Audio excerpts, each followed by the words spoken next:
UEFA champions লিগের সেমিফাইনালের দ্বিতীয় লেগের আগে বার্সেলোনা ইন্টার মিলানের ডাগআউটে ইনজুরির হানা। ফিরতি লেগ থেকে ছিটকে গেছেন ইন্টারের বিশ্বকাপ জয়ী স্ট্রাইকার লাউতারো মার্তিনেজ ও বার্সার ফরাসি ডিফেন্ডার জুলস কুন্দে।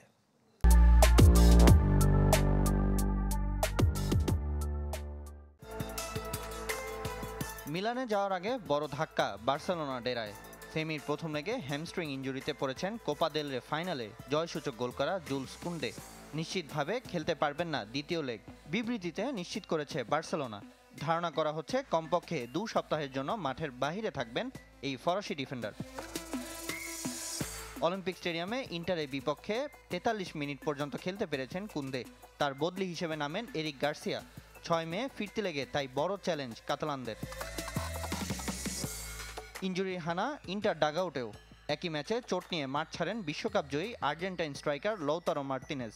ইনজুরির কারণে দ্বিতীয়ার্ধে আর মাঠে নামেননি তিনি। বদলি ছিলেন মেহদি তারেমি।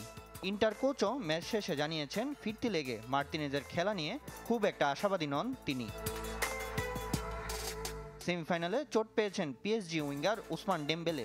খানিকটা খুঁড়িয়ে মাঠ ছাড়েন তিনি। প্রাথমিকভাবে আশঙ্কা ছিল হ্যামস্ট্রিং ইনজুরিতে কয়েক সপ্তাহ মাঠের বাইরে ছিটকে যাবেন ডেম্বেলে। তবে গুরুতর কিছু নয়, বরং মাসেল ফ্যাটিগের কারণে কিছুটা অস্বস্তিতে ছিলেন এই ফরাসি তারকা। টালমাটাল রিয়াল মাদ্রিদও। হাঁটুর অস্ত্রোপচার করেছেন অ্যান্টোনিও রুদিগার। কমপক্ষে 2 মাসের জন্য মাঠের বাহিরে এই জার্মান ডিফেন্ডার। কোপা দেল রে ফাইনালে চোট পেয়েছেন আরেক রিয়াল ডিফেন্ডার ফার্নান্ড মেন্ডিও। ডান পায়ের মাংসপেশি ছিঁড়ে গেছে তার। এই ইনজুরিতে 10 থেকে 12 সপ্তাহের জন্য মাঠের বাহিরে তিনি।